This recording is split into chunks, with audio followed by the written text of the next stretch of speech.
Legends say that some people are born with the gift of making true music. It can pierce the veil between life and earth, conjure spirits, and bring healing to their communities, but it can also attract evil.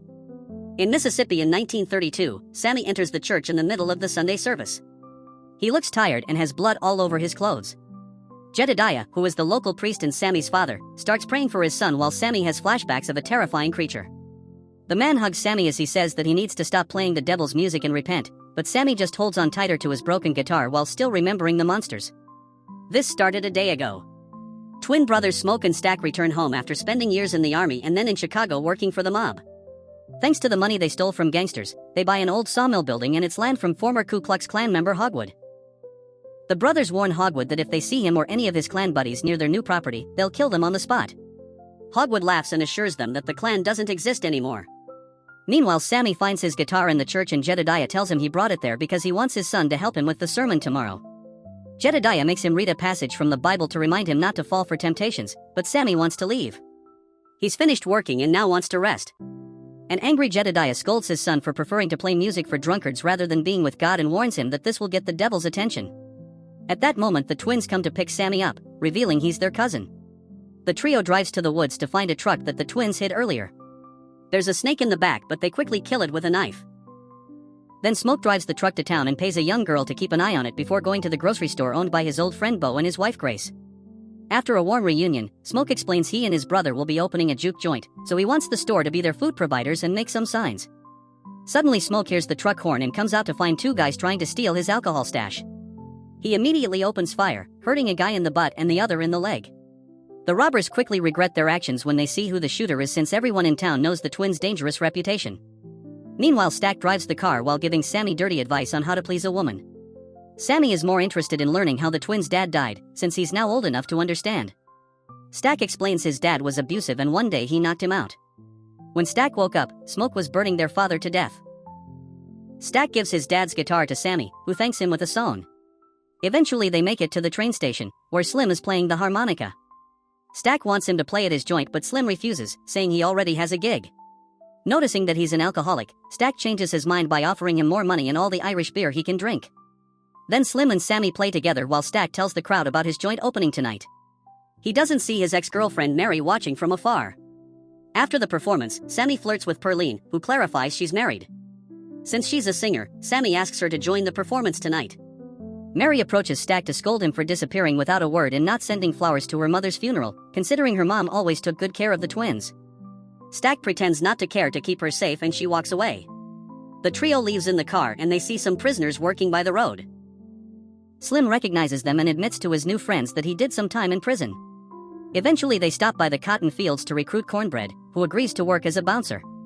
Back to Smoke, he visits his child's grave and leaves some flowers. He then talks to his ex-wife Annie and asks her to be the joint's cook, even though Annie doesn't like his business idea.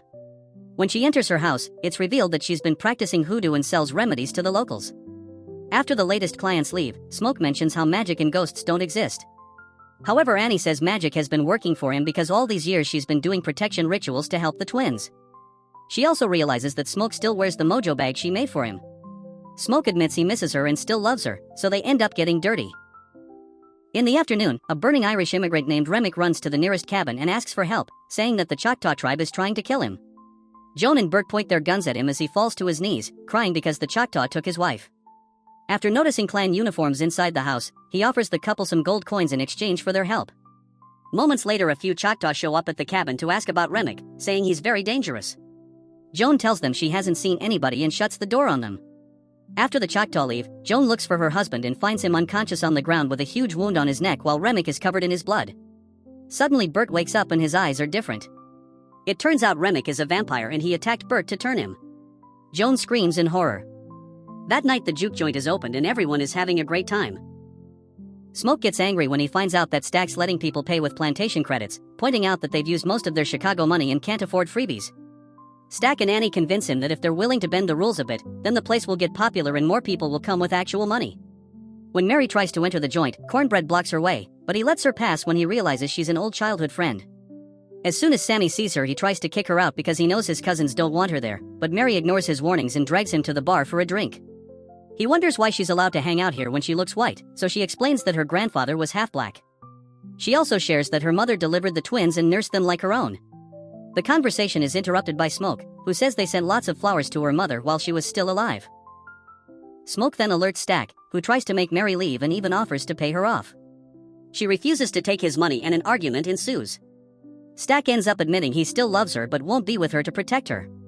He walks off while leaving her in tears.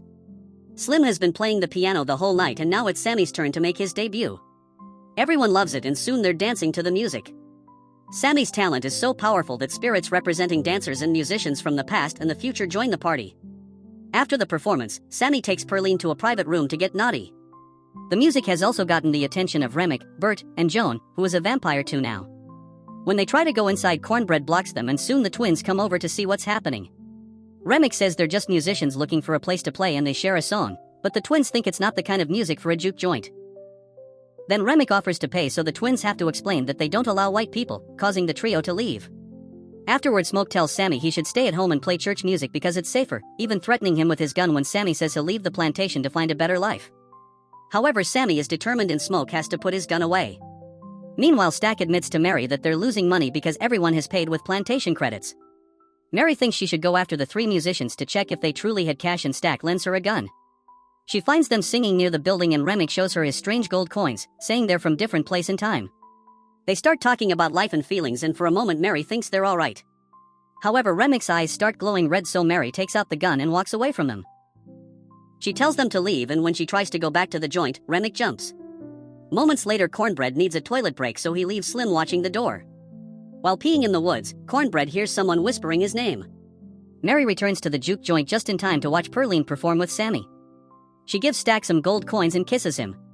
Stack quickly pulls back but Mary convinces him to go to a private room to get naughty. The kisses keep Stack so distracted that he doesn't see the wound on her shoulder. At the same time, Smoke runs to the gambling room because a man has gotten violent, using a blade to cut other players. He tries to attack Smoke, who easily overpowers him and holds him at gunpoint. When they check his pockets, they find loaded dice. The other players proceed to beat the cheater up and Smoke sends Sammy to find Stack so they can handle the situation together. When Sammy opens the door, he sees the couple getting busy, so he goes back to Smoke to tell him he isn't interrupting. An annoyed Smoke goes to get his brother himself and notices that Cornbread isn't at the front door. Slim agrees that Cornbread's peeing is taking too long. Then Smoke finally opens the side door only to find Vampire Mary biting Stack. Smoke immediately shoots her with both his guns, but she easily recovers and announces that everyone will get killed before running away. Afterward, Smoke tries to help Stack, but his wound is too deep and he dies in his brother's arms. While Slim kicks all the guests out, Annie tells Smoke that they should leave the body outside and lock all doors, but he refuses. Instead, they lock the body in the side room. At that moment, Cornbread comes back and asks for permission to enter the building. Annie gets suspicious and when he refuses to explain why he needs an invitation, she accuses him of being a vampire. Cornbread gets offended and asks for his money before leaving, but when Smoke is about to pay him, Cornbread shows his vampire face and pulls him out, ready to bite. Smoke immediately shoots him in the face, but it does nothing. When Cornbread tries to attack again, Smoke runs back inside and they lock the door.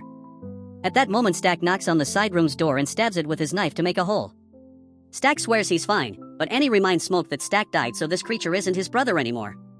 Suddenly, Stack breaks down the door, tackling Sammy in the process. Annie throws pickled garlic juice at his face, hurting him so badly that he runs away. While Smoke helps Sammy, Grace says she wants to find her husband, who went out to get the car. However, Annie convinces her to stay inside until sunrise. Then she tells the group all about vampire lore so they can get weapons ready. These creatures can only be killed by garlic, wooden stakes, holy water, silver, and the sun. They start filling jars with garlic and sharpening chair legs to transform them into stakes while Sammy wonders if their music did this. In private, Annie makes Smoke promise that he'll free her if she turns. Afterward, the group finds a dead guest in the back room. Sammy and Smoke drag the body out of the building and discover that Remick has turned lots of people, who are now dancing and playing instruments around him while he sings. The duo rushes back inside and Annie makes everyone eat garlic to prove they're still human. When Perline complains, Smoke threatens her with his gun to force her to eat too. Slim eats the garlic and he has a strong reaction, but it's just all the alcohol he's drunk tonight. At that moment, a guest knocks on the door and asks to be let in. By the time Smoke opens the door, the guy is already being devoured by Cornbread. Then Bo comes to the door too and tells Grace that he has the car ready to go. When she hesitates, he asks to be allowed inside.